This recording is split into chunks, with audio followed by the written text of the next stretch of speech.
You're listening to the Made for Living Well podcast, episode number 238. And today we're talking all about self-sabotage.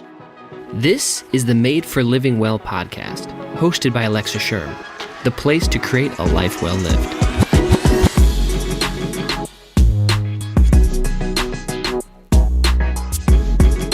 Welcome back to this podcast. As always, my name's Alexa, and I'm so glad you're here. Because more than anything, I believe you are made for living well. And we've just complexified health and life down to a place where we're existing rather than living. And I want to help you get back to a state of living. So today on the show, we're going to talk about something that so many of us do. In fact, all of us do from time to time. And that's the art of self-sabotage. Yes, I'm calling it an art because it is a learned skill that we use to bring us back to a level of playing it safe. Now, I know safety sounds really comfortable in a place that a lot of us would like to get to, but we have to start seeing safety for what it is and not for what we think it is. We're going to talk all about that on today's show as I have an expert in self-sabotage, Dr. Candace Setti. She is a therapist, author, speaker, coach, and former yo-yo dieter herself who is committed to helping others achieve health and wellness while gaining self-confidence, stopping self-sabotage, and achieving your goals. Dr. Setti maintains a private practice in San Diego, California, where she works one-on-one with individuals, helping them to understand their maladaptive behaviors and thought patterns while replacing them with a healthier perspective that allows them to overcome self-sabotage and thrive in their lives. I am so excited to have Dr. Setti on the show to talk about this subject that I know all too well, and a subject that I think if we could really start to grasp, we could start to go into the new year with a better mindset and a better perspective, helping us to reach better goals, not only next year, but this year as well. Now, before we welcome Dr. Setti to the show, I want to also remind you that you can find more about today's show, a few more thoughts about self-sabotage over at thelivingwell.com. There's always lots of articles going up over there to help you not only become healthier or to impart more knowledge on you, but truly helping you to embrace a lifestyle of living well. That is what you are made for, and that's what I want to help you do. So make sure you head on over to thelivingwell.com, and if you're not signed up for the newsletter, go ahead and get signed up. Every week, I release a Monday motivation email that's designed to pump you up, but also to help challenge you to live this out. So make sure you head on over to thelivingwell.com to find out everything you need to know about this show and more resources to help you live that out. Okay, for now, let's get right to the show and welcome Dr. Setti.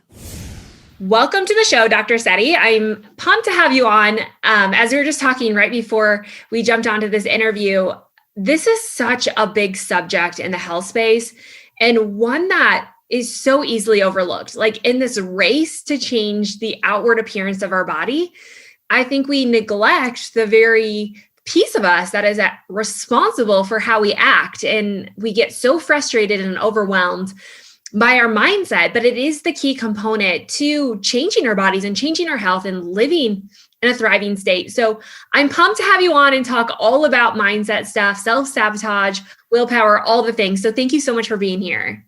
Oh, thank you so much for having me. I'm always happy, probably just as excited as you to talk about this topic. I feel like I could talk about it for days and days. So I'm happy to be here. Well, today we're going to talk about self-sabotage, which you're kind of an expert at. You've released a book about self-sabotage. Let's just start with the basics. Okay. We all self-sabotage. Can you explain what it is and why it happens? Sure. I like to talk about the idea of self-sabotage in a very, very simplistic way as being just standing in your own way. The idea of knowing what you want, whether it's what you want in life, what you want for yourself, what you want in your relationships, and oftentimes actively engaging in behavior that prevents you from getting that, from achieving that. So, again, very simply put, it just standing in your own way. And on paper, a lot of people don't understand that. It doesn't make a whole lot of sense. If I want something, why would I engage in behavior that stops me from getting it or prevents me from getting it? And so the why obviously is much more complex. And there are so many reasons that tie into this. Self-doubt and confidence issues are a huge part of self-sabotage. A lot of us have this inner voice that says we're not good enough, and that voice can be debilitating and can stop us from getting what we want because we feel we're not worthy, we feel we're not capable, we feel we're not deserving. An offshoot of that is a concept called imposter syndrome, this fear of being found out as a fraud. And, having imposter syndrome can lead us to shy away from moving ourselves forward. There are so many fears that come into play that foster self-sabotage: fear of success, fear of failure, fear of the unknown, fear of change. Most of us would rather stay comfortable, stay in our comfort zone than move forward, because move forward by its nature means change. A lot of us fear success because there are all of these added pressures that come with it, and this what now effect once you achieve it. There's a fear of failure, of the judgment that comes from it, the self-esteem blow that comes from it. And we often internalize all of these fears, and they can leave us stagnant or sometimes even moving in the opposite direction. So there are a lot of factors that tie into why we self-sabotage, and it's very personal for each individual. It can be, a hybrid of all of those things, plus some others, plus, snippets of anxiety or snippets of drive for control, or impacts of our thinking issues and thinking in all or nothing terms, or thinking in other cognitive distortions like dwelling on the negative or catastrophizing or personalizing. And all of these things just create this perfect storm to set us up to self-sabotage. Yeah. And I think it's a fascinating thing that a lot of people have a hard time realizing is you really want to enter into a new space. Like you really want the change, but the change you're looking for is scary. It's terrifying. And you actually internally or subconsciously, whatever you want to call it, would rather stay in this place that you quote unquote hate than move into the place. Like it's almost like this war we have going on within ourselves. Can you talk more about why we want something so bad, but we tend to stay where we are? Well, again, I mean, you basically said it, right? As human beings, we tend to choose comfort over all other things.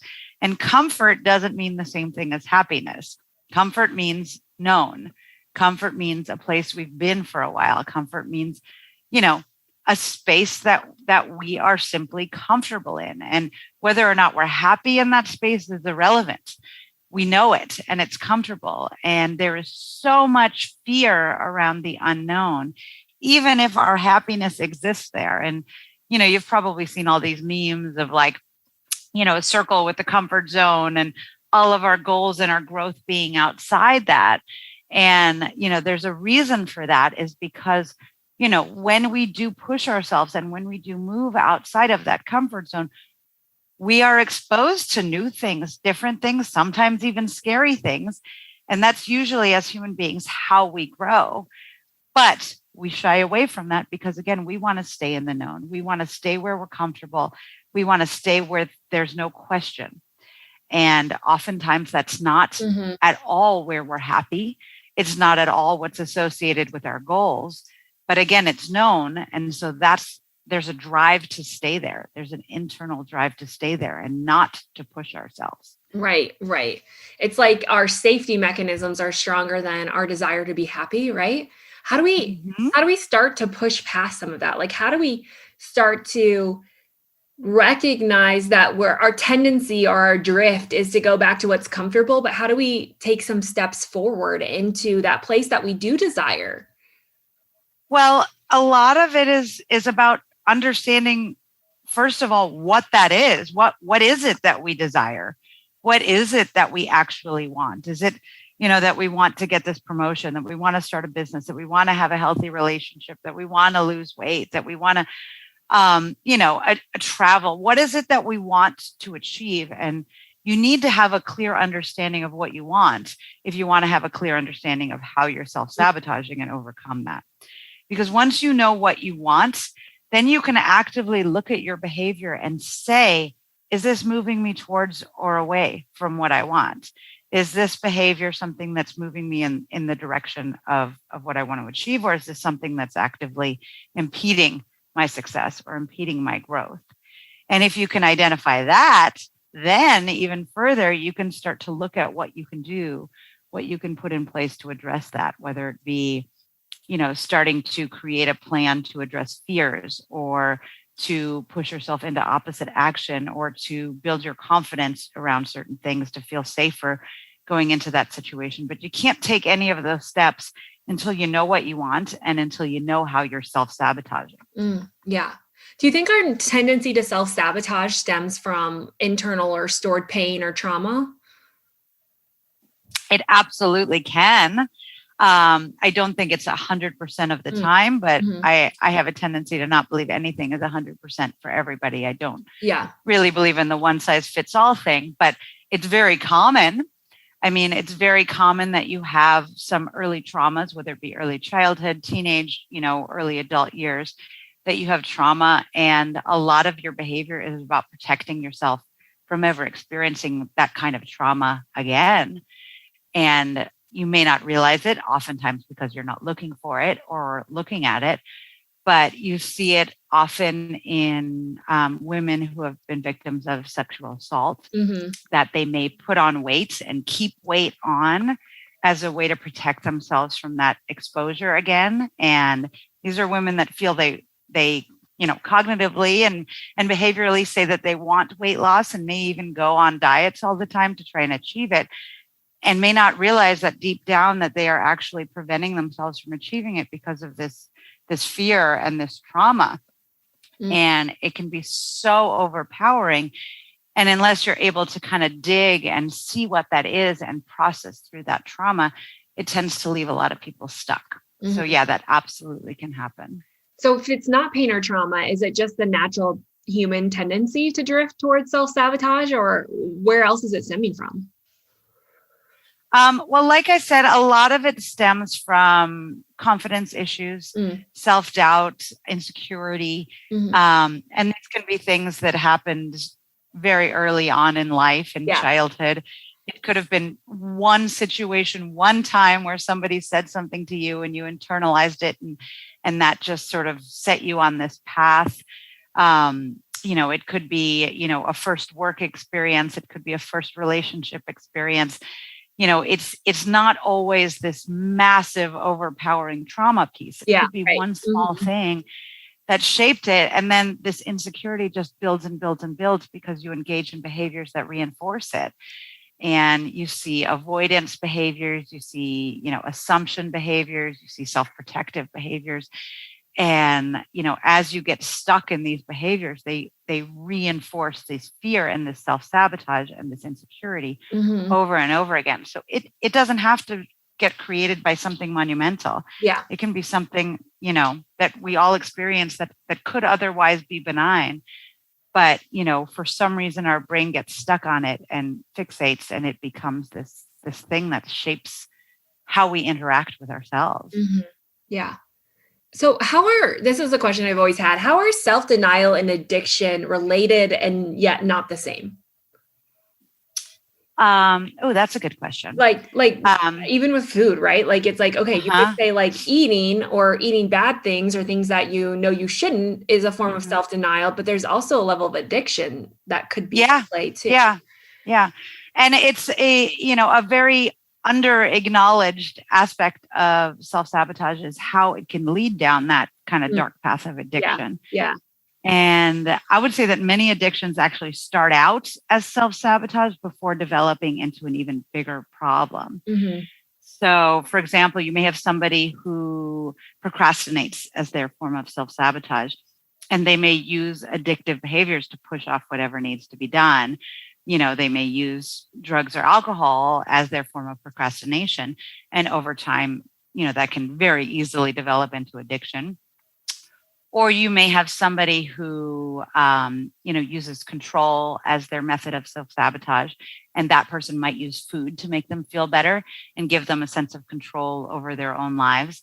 And so that can clearly lead into a food addiction or, some very pronounced emotional eating and disordered eating behaviors. So self-sabotage can very clearly be a precursor to addiction. Yeah, that makes sense. Now, inside your book, you have 4 different types of self-sabotage. Can you list those out for us or explain a little bit more about the different types or different ways we self-sabotage? Sure. I actually have 9 different self-sabotage styles, and they fall into 3 different categories. Okay. I actually already kind of mentioned some in passing in our conversation, but there's the category of those that create self-fulfilling prophecies. And these are the procrastinator, the overthinker, and the assumer. And basically they're people who set forth, what they're already, creating in their head, right? The assumer, for example, is someone who's always predicting the future and acting on those predictions before ever seeing if they come true. So they decide how they're going to feel happen, how people are going to react even before entering into the situation. So it never allows them to prove themselves wrong because they just don't do that. They act on the assumption and they never get to actually see what's going to happen. So a lot of those self-sabotage styles end up creating these self-fulfilling prophecies. There are 3 more that are under the subset of removing positive things from our life. And this is, let me see if I can remember, the avoider, the self-protector, and the control freak are the 3 that I lump in this category that basically remove good things from their lives, right? The avoider, you can clearly see that's somebody who keeps themselves away from situations that may cause them anxiety or push them out of their comfort zone. And this basically just reinforces their fears and removes all the positive and enjoyable opportunities that they may experience in life by never actually engaging in them. Same thing with the self-protector, right? They're somebody who's covered in that metaphorical armor. And so they're always on guard. They keep people at arm's reach, right? And, they don't let themselves have any depth in their relationships. They don't allow themselves to be truly vulnerable. And obviously there's a lot of positives that are not allowed to be in that person's life due to that self-protection. And then the last 3 all fall under the category of lowering our self-worth. And this is the overindulger, the self-critic, and the perfectionist. And so using one of those, I'll talk about the self-critic, right? The self-critic is somebody who's constantly analyzing their own behavior and beating themselves up. And they tend to ignore evidence that is positive and overemphasize the evidence that suggests that they are flawed or damaged. And, there's this belief that, being hard on ourselves and beating ourselves up is going to be motivating and drive us. But it actually is the exact opposite. This type of thinking is completely unmotivating. And in fact, it sets us up to have low self-esteem and makes us believe that we're not capable and we can't do anything right. And that, continues to build in the way we look at ourselves and ultimately ends up lowering our self-worth and our self-confidence. So there are a lot of different styles that play out there. And it's not, again, like you look at this list and say, oh, I just do that one thing. A lot of people find that they have lots of different pieces from all of these different categories that form their own personal brand of self-sabotage. Yeah. I was just going to ask that, like, if you can fall into multiple different categories. And I would assume they probably can change over the course of life in some ways too, with different. Oh, yeah, definitely. And a lot of people will look at it and say, oh, I am totally the procrastinator. That's what I do. But I'm also very much a self-critic when it comes to work. And I'm very much an assumer when it comes to relationships. And I'm very much an overindulger when it comes to dieting or whatever it may be. And so they may say, I definitely do this all over, but this one I do in this certain situations. And this is what I used to do growing up. And, this is what my spouse does. And this is what my parent does and all of that. So, it definitely changes. And you definitely have bits and pieces of some of them without necessarily being all in on any one of them. Yeah, that makes sense. Now, you've kind of mentioned insecurity kind of being an underlier with self-sabotage. Do you find that kind of is across the board with self-sabotage? Is it stemming from some kind of insecurity or like? I wouldn't say across the board. I mean, insecurity issues or, low self-esteem are very strongly correlated with self-sabotaging behaviors, but they're not necessarily requirements. But, if you think about it, your level of self-esteem determines whether you feel you are deserving of things, right? Like success or love or happiness. And if you believe you're worthy of something and you want it, then you're going to make it happen. Right. But if you don't believe you deserve these things, you probably won't push towards your goals. And that can even deepen that feeling of worthlessness. But on the other hand, self-sabotage can also cause low self-esteem, like I just talked about with that example with the self-critic. So there's a little bit of a chicken or egg relationship between self-esteem and self-sabotage. By continuing to engage in self-sabotaging behaviors and not allowing yourself to achieve your goals, you can start to feel bad about yourself and your capabilities. And over time, these feelings become more and more deeply rooted until it becomes kind of unclear which is causing the other. So they're very linked together. Yeah. Now, when we talk about like self-sabotage, right? Like, and talk about creating a vision that helps us to understand where we're kind of maybe falling short or where we're sabotaging ourselves. Like, is self-sabotage like another story, almost like a narrative that we've created inside of our minds? Or like, how is this working on like a mindset to action level, if that makes sense? Yeah, I mean, it definitely can be. I mean, when you talk about the narrative, I interpret that as kind of our self-talk and the things that we say to ourselves. And, a lot of that self-talk when it comes to self-sabotage is, I'm not good enough. I'm not worthy. Nobody will like me. I'll never succeed.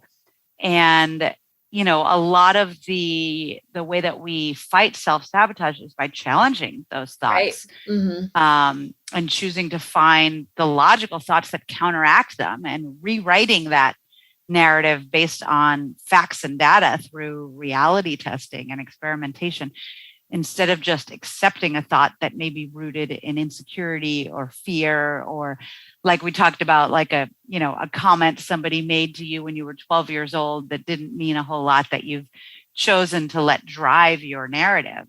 So yes, so much of it is about changing the way we talk to ourselves. Yeah. Yeah. And as I mentioned when I introduced you, like this space and the health space, as a whole is so much directed towards behavior modification and, changing the things that we do. But as we mentioned, there's this whole mindset piece that is easily overlooked. And as you've worked with clients in this mindset space, like what are some of those maybe components that you feel like are easily overlooked and yet can make a huge difference if we just start to maybe pay attention to them and understand it in a new way that can help us create progress outside of just trying to find the next best diet or diet plan to do? Like, what are some of those things that you really encourage people to do? Well, like you just said, I think it's really about paying attention. And as far as self-sabotage goes, most people don't pay attention to it. They're not looking for it. They're not trying to understand it. And when you start to see it and you start to see how it plays out in your day-to-day life, it becomes a lot harder to ignore. But up until that point, people are engaging in behaviors, again, like avoidance, like assumption, like self-criticism, and not realizing how self-sabotaging it is. And when they start seeing it and start looking at it objectively and saying, wow, I want X and my behavior Y is standing in the way of that, it becomes more and more clear how that's happening. And you need to see that in order to be able to change that, because for so many people, like we just talked about, so much of this is rooted in our thinking. And our thinking is habitual. People don't realize that when they talk about habits, right? They think about habits as being behaviors, but our thinking is a habit too, right? That thought of, I'm not worthy, or, I'm not good enough. That thought is based on habit, because we've had that thought for so long, it just comes naturally. And in order to change any habit, you need to focus on it. You need to hyper focus on it, especially in the beginning, and keep committed to that change. If you're trying to quit smoking or stop biting your nails, it's not just one day that you focus on it and then you're good. Mm-hmm. You need to keep at it. You need to inundate yourself with whatever efforts you're trying to make, whether it be, I'm going to chew gum every day, or I'm going to keep my hands occupied every day so that I don't smoke or I don't bite my nails. You need to do the same thing when you're changing thinking habits. And that means actively focusing on them day in and day out and really paying attention and engaging in whatever behavior it is that moves you forward. Mm-hmm. And what that looks like is obviously different for everybody because it depends on what form your self-sabotage takes. But it's about challenging those behaviors and really putting in the work to change them, just like you would if you were changing a behavioral habit. Yeah. Yeah. And you mentioned at the beginning some of the things that, you would do or encourage people to do this work, like creating that vision and doing some of those other things. Like, is there a step process that you take people through, or do you find that it's everyone has their own story and their own path to healing? I would say that it starts the same and then very much veers off into everyone's own path. And the start is about, like I mentioned, identifying your goals, what it is you want, and then starting to really dig into what form your self-sabotage is taking. Mm-hmm. And oftentimes this is thoughts in your head, right? Recurrent thoughts of, I'm not going to succeed. Nobody's going to like me. I'm not worthy. Let's just do this one time and we'll try again on Monday, whatever the thought is. And when you start tracking those thoughts and really seeing where the repetition lies, then you can identify what you need to change. Right. And that part is where it starts to veer off and become individual. Because when we see, this person's self-sabotage takes this form and says this stuff over and over again, then, okay, we need to put together a plan that addresses that in particular. So that's where it really becomes different. And, it oftentimes is about looking at, putting a plan in place that looks at addressing that particular form of self-sabotage, possibly challenging it through experimentation, challenging fears by gradually facing some of those fears, building confidence, engaging in alternative behaviors. And again, really trying to change habit the same way you would if you were changing a behavioral habit. Yeah. Do you think self-sabotage ever goes away, or do you think it's something that we just learn how to control rather than be controlled by it? Yes, the latter. The latter. Definitely. I mean, that's so much of health, right? Mental health anyways. Yeah. It doesn't go away, but you can get to a point where it doesn't have power over you. Mm-hmm. And, in my book, I talk a lot about becoming a sabotage warrior, and I use a lot of boxing metaphors to kind of talk about fighting your self-sabotage, because it's a fight. And the stronger you get, the weaker your self-sabotage gets, to the point where it can almost become a non-issue. It's not that it's not there.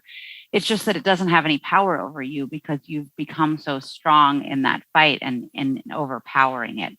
So I don't think it goes away, but I think it can become, you can get to a place where it's not an issue. Yeah. And when you feel like people get control of their self-sabotage issues, what do you see change in their lives?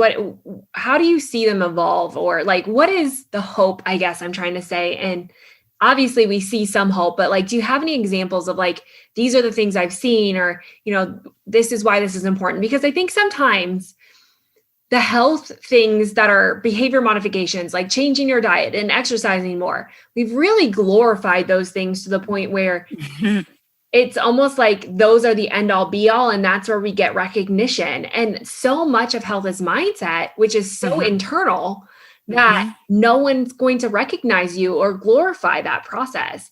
Yeah. So I guess in the process of that, this is hard work that no one really sees. Yep. What is some hope or some encouragement that you could give people that this work matters and it can be a game changer for you? Well, obviously what I see when people overcome their self-sabotage is success, right? At achieving whatever those goals may be, actually forward movement towards achieving them, where somebody may have been stuck and or moving themselves backwards. But bigger than that, what I see is confidence, happiness, self-acceptance, All of these things that come from, again, getting out of your way and starting to achieve what you want to achieve. It gets you to a place where you feel capable, where you feel proud of yourself, where you feel happy, where you feel like you're moving forward, where you feel like you're strong. And all of those things create so much wellness in people, right? And I don't mean health, because I don't mean just physical. I mean overall wellness, where people just feel good in their lives. They feel good about what they're doing. They feel good about where they're going, and they feel good about who they are. And that, to me, is the overarching goal of overcoming self-sabotage. Sure, it's great to achieve all of those goals, but feeling great in who you are, to me, is really the outcome. Mm-hmm. Yeah. Yeah. I think that's what a lot of people are looking for in the health space anymore too. I think underneath the surface, we all desire that on some level. It's just starting to see how to achieve that outside of, and knowing, right? If you get a hold of this issue, the other things will fall in place, I think. And that's usually what happens. Mm-hmm. Yeah. Yeah.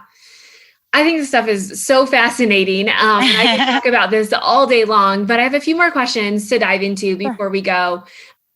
I like to say that your body is just a byproduct of who we believe we are, but they're all connected in like these forward and reverse reactions. Like, what are your thoughts on this? Like, what do you think comes first? Like what you believe or the action you take, or is it both working kind of simultaneously together? Yeah, I was going to say, can I say both? Yeah, right. I think it's very situational, and again, differs person to person. But I will say the school of cognitive behavioral therapy is rooted in the idea that our thinking is essentially what determines our behavior or our action. So when we repeatedly engage in unhealthy behaviors, the most effective route to change is to alter the habitual thinking patterns that lead to that behavior. So I guess I would say that the thinking comes first, especially because, like we just talked about, over time it becomes habit. And many people don't realize that, but they're definitely built the same way as those behavioral habits. So I definitely think when we're able to change our thinking, like I talked about, the idea of saying, if your thinking patterns are, I'm not worthy or I'm not capable, what's going to happen is you're going to engage in behaviors that support that thought. You're going to engage in behaviors that make it so you don't get what you achieve because you don't believe you're worthy. You're going to, engage in behaviors that don't move you forward because you don't believe you're capable. And when you change those thinking patterns and start to believe in yourself and start to believe you're worthy and you're capable, your actions tend to follow. So I would probably say for most people that the thinking definitely comes first. Mm-hmm. Yeah. Yeah. And it does, like you said, like, I think sometimes we complexify it, and even probably, or complexifying, like you said, is a form of self-sabotage. So when we take these steps to start to understand, I think some of these things, like gathering more knowledge and, perfectionism, again, things that in some way, we've made it out to seem like those are good characteristics that are going to help us achieve. How do we become aware of how we're self-sabotaging? Well, again, I like to look at it in a very simplistic way of going through our thoughts and our behavior day by day, hour by hour, sometimes even minute by minute, and saying, is this moving me towards or away from my goal? And when I'm saying, for example, oh, I have plenty of time, I can work on that presentation later, is that moving me towards or away from my goal of getting a promotion? When I say, oh, they're not going to like me and nobody's going to talk to me at that party, is that moving me towards or away from my goal of building relationships, building friendships, meeting new people? And as you start to see, okay, this is not moving me towards my goal, in fact, it's doing the opposite, you can start to say that that is a self-sabotaging behavior.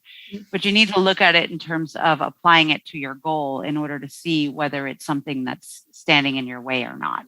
Yeah.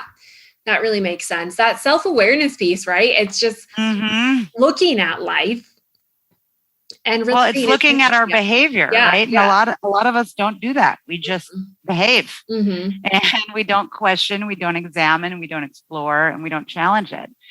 And as soon as we start to look at it and really dig into it, that's when we see what's really going on. And that's where we get to a place where we're able to do something about it. Yeah. Yeah. I love all this stuff too, because it's free, like I think so much of health has become like, oh, here's more hacking tools and, like all of these things. And not to say that any of that is wrong, but we've made health relatively unrealistic and practical and, like it's kind of a privilege anymore. Instead of being an intended design of like, our bodies are fighting for this.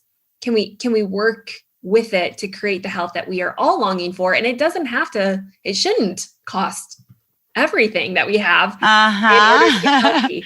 And that's what's so fascinating on the mind. It's hard work, but it's also accessible, right? Yeah. To everyone. Yeah.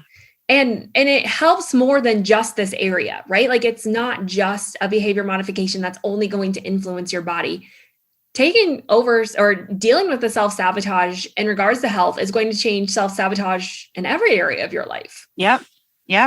Absolutely. I mean, the way we talk to ourselves, the way we treat ourselves, these thinking patterns that we engage in, influence everything from, the way we interact with other people to, our drive for success to, the way we treat our bodies and the way we prioritize ourselves. All of these things are influenced by self-sabotage, which is why you see it as being such a common issue in the weight loss world, which is kind of how I got into the self-sabotage realm in the first place. Because, as a psychologist, one of my primary specialty areas is weight loss and weight management therapy. And I see self-sabotage as being a core issue in almost everybody I work with. And so when you're able to change this, address this, and really look at it, things that felt insurmountable before almost become easy, because again, you're not blocking yourself anymore. You're not standing in your way anymore. Yeah.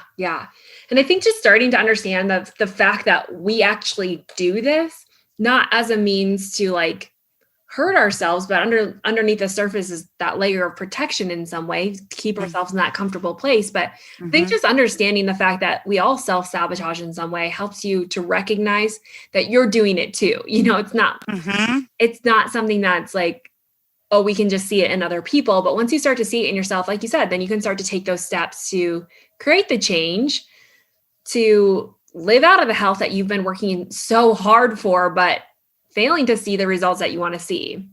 Yeah. And the more you expose yourself to that change, the less scary that change becomes.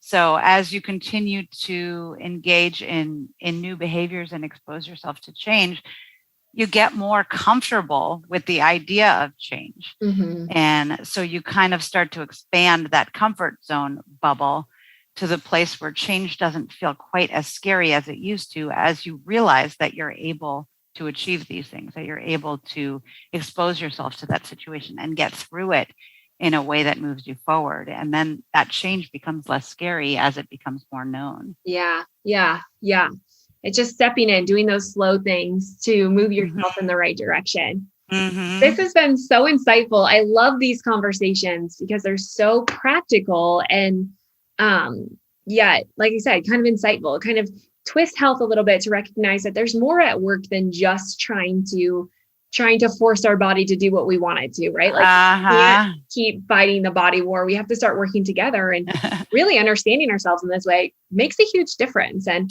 I think recognizing the way you self-sabotage is not a means to beat yourself up or to feel shame or guilt about it, but it's to say like, okay, how can I now support my body? How can I create that safety that it can move forward? And so just just little shifts of our perspective can make all the difference in the health space. So before we go, like, what is one lasting thing that you want to leave with the listeners that's, like whether it's a tip or a quote or just a little bit of advice that you want people to take home that they can implement and really just like think about and hopefully make a part of their life moving forward? Well, I think so much of this is about making yourself a priority. And, we talked about doing this work and how it's accessible and it's free and all of that wonderful stuff. But you need to decide that you're a priority. And, societally, we all have a very bad habit of putting ourselves last on our own priority list, right? If somebody in our life needs our time, we say, well, I can skip whatever I had planned, or I can skip this and give my time to that person. And, we don't give ourselves that same priority. Everybody else and everything else becomes more important than our general health and well-being. Mm-hmm. And I think part of this shift is about realizing the value of self-care, self-focus, and self-prioritization. Because when we start to change all of these things and we start to make ourselves better, stronger, more capable, more confident, all of this wonderful stuff, it has an impact on everybody in our lives, and everybody around us benefits from it. It's just a hard thing for people to see, from their perspective, because, the idea, it falls under the idea of self-care, and a lot of people have been consumed with this idea that self-care and self-focus is a selfish thing. And I like to tell people that selfish doesn't need to be a bad word. Yeah. Selfish can be a wonderful word. Taking time for yourself and really focusing on your own self-improvement can be so valuable to everybody around you that there actually ends up being nothing truly selfish about it. So I think accepting and understanding the value and the importance of making yourself your own priority is so crucial to this whole process. Yeah. This has been such a wealth of information, and I'm so excited that you came on and talked about this subject that we're all facing, right? And just becoming aware of it can help us make great strides without having to spend so much money and so much time doing it, right? All awareness. Can you tell us where we can learn more about you and what you're doing? And even if someone wants to work with you in this process, can you just share that information? Yes, and I'll make sure to link it all up in the show notes. Of course. My website is meonlybetter.com. And all of my social media links are there. And I always post tips and tricks and ideas and all sorts of fun stuff on my social media. You can also get links to my books there, and ways to contact me, even if it's just with questions, comments, little ways I can help. I'm always happy to respond to everybody, even if it's not in a working together format, but just a question or comment here and there. I'm always happy to get that feedback as well. So you can find all of that stuff on my website at meonlybetter.com. Awesome. I am so glad that you came on. We thank you so much for sharing your wealth of knowledge, Dr. Sethi, and we'll look forward to maybe talking to you again one day. Sounds great. Thank you so much for having me. Let's be honest, self-sabotage is real. And I think if we're honest with ourselves, most of us struggle with it, if not every day. But I hope inside that episode that you started to learn what self-sabotage is and to become aware of it. Because if we're aware of it, then we can do something about it. Like I mentioned, if you want to learn more about Dr. Sethi or more about self-sabotage, make sure you head on over to the show notes at thelivingwell.com to check out more ways to beat self-sabotage, and also grab a copy of Dr. Sethi's workbook on overcoming self-sabotage. Again, you can find all of that at thelivingwell.com. Next week on the show, we have a topic that so many people have been asking me to speak on, and that's about carbohydrates. Yes, we're talking about good carbs, bad carbs, what you need to know about the low carb craze and if it's right for you. So make sure you check back next week to hear all about that podcast and topic, learning everything you need to know about carbohydrates. In the meantime, don't forget to share this episode with your friends and family, take a screenshot, leave it on social media, and let other people know about Made for Living Well. This is a community of like-minded people who are not just here to change the external shell of who they are, but to change themselves from the inside out. So I hope you're loving it. Share with your friends and family, and make sure you come back next week for that controversial, unpopular opinion all on carbohydrates.